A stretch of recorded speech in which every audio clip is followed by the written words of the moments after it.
Hello and welcome to the Crazy Angels podcast. Today we want to talk about a song which is about the ongoing Venezuelan crisis. And I know this song is deeply personal to you, Pascal, so can you give us a brief intro to what this song means to you? I have a deep connection to Latin America and many friends from Latin America, and many of them have escaped political extremism.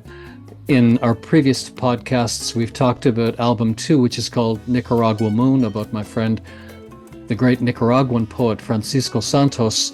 This song, Angel in the Snow, is written for all my Venezuelan friends, and I have many because Toronto is this melting pot that we talked about in earlier podcasts. So I'll just give a brief background. By the way, all of this is available on our lyric sheets, which you can download at our website. So this is from Wiki.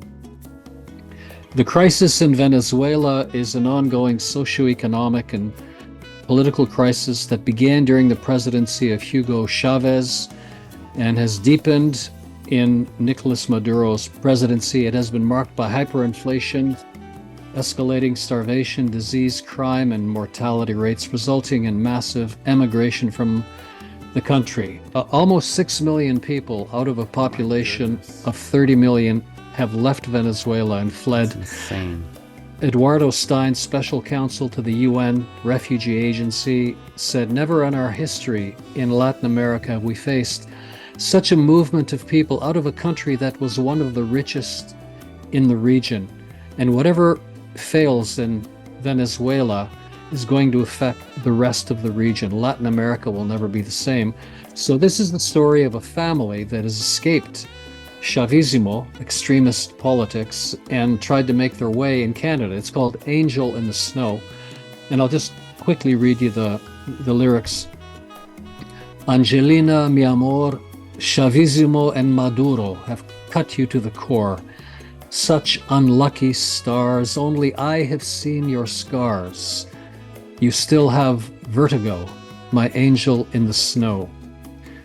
And then the chorus, Venezuela desafortunada, unhappy. We had no choice, we had to let you go. The tsunami was upon us. We barely fled the undertow. Chavista goons came for us in an armored black sedan. Somehow we made El Norte via Yucatan. In the last verse, Venezuela, I still see you in my dreams. Your air is full of poison, your water kerosene. Such unhappy days, we're lonesome castaways. We'll fight the undertow. In spite of everything, they're going to make a life. My angel in the snow. So I feel very much behind this song and behind all the people that have had to remake their lives. And I'll pass the baton to David and the band, who did such a fantastic job on this song. It brings the rhythms and the flavors of Latin America to life and tells the story. So thank you all for that. Yeah, of course. Yeah, I mean, just the lyrics are so beautiful, so poetic. Yeah, we'll just listen to a few bars here.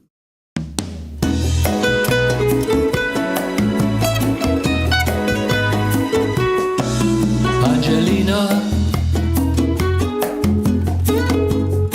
mi amor, Chavismo and Maduro have cut you to the core.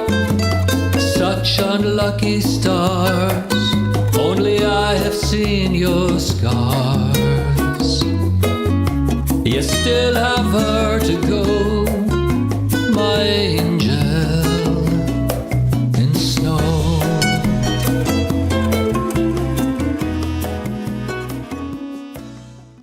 There's a little taste. So yeah, that's we got Davide Sambrota on the piano and Marco Bonelli playing the saxophone, and Luca Camarota doing lovely guitar work, and of course me on the percussion stuff in the background. Just gorgeous arrangement. So one of the other things I would recommend to anybody in production that also plays well on a musical instrument, catalog your sound. Okay, and what do I mean by that? So I studied congas with the great Eduardo Uribe, and he was the drummer for Ray Barretto, who's considered one of the greatest conga players in the world. So I learned a lot about tone, specifically about tone, you know, and how to get a certain tone. So what I did is a very simple pattern on the congas, but it's so effective, right? So what I did is I recorded years of myself. I would just record myself playing patterns, and then I bring those into later on, because, like, you know, in my 30s, my conga playing was probably at its best, you know, and now that I'm an old fart, you know, it's much more difficult, and I actually have carpal tunnel syndrome, so smacking instruments is not my idea of fun anymore, although sometimes I do it. So yeah, there's a lot going on in this arrangement. Certainly, you know, the wonderful Marco on the saxophone, Marco Bonelli. And like, that's all tone. All phrasing, all tone.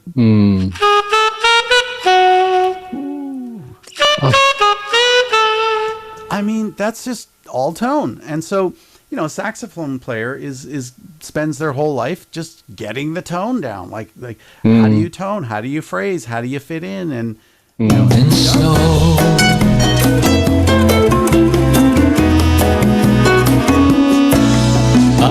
And of course, you know, Luca Camerota on the guitar work, you know, busting out the nylon string. I mean, and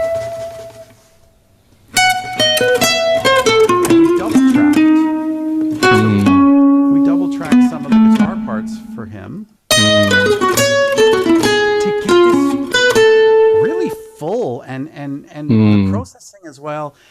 Like, these guitars just, like, they jump out. They really jump out of the mix, you know.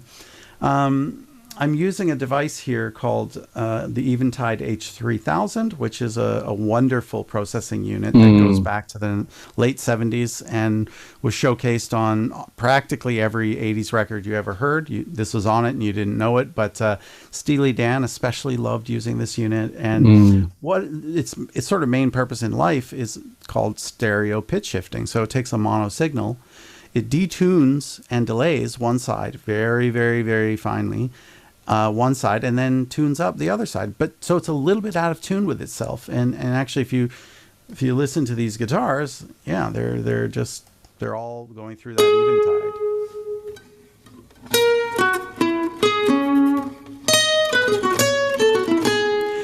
So we double tracked it. And we put both guitars through the H3000 to slightly detune them. And you just get, you know, what I consider to be just a one-of-a-kind guitar sound, you know.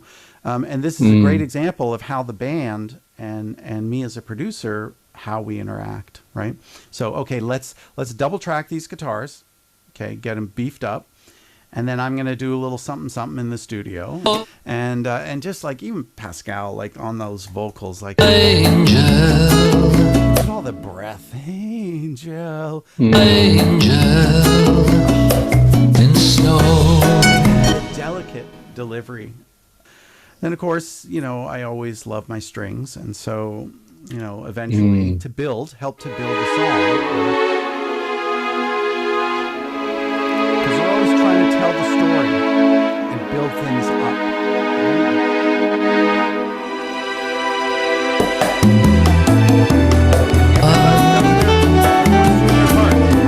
We had no choice and had to let you go. The tsunami was upon us. Barely fled the undertow. We're so lucky to have these players, man. And the piano parts, I mean, they're subdued. They're just there to support. And sometimes Davide, you know, will take the lead, but he knows here, I'm just supporting. That's all I'm doing. But he does it beautifully. And here's the point. It's some nice supporting string arrangements and That's pretty much it, man. You know, for this arrangement. I mean, the song, the arrangement, the playing, the video is exquisite, you know, and until about, I guess, 6, 8 months ago, our focus has been on creating the music. And now we've got a little bit of extra white space to promote the music, and that's part of the reason for our podcast. My personal aspiration is I want this band to be recognized for what we do and what David does, and all our fantastic players, including, you know, Levi, our videographer and podcast host. This is an extraordinary ensemble, and I'm so proud of y'all. We've gotten a strong response from this song without any advertising or any promotion at all. But we're gonna do a little bit of promoting and engage all our, you know, Latin American friends and colleagues, you know, all over North America, because they're the ones that are responding without any help from us. So we're gonna make this more accessible and visible to you all, and so you can share it, and hopefully it'll rekindle some memories, and you can sense our respect for all that you've been through, and our gratitude that you're with us in Canada or America.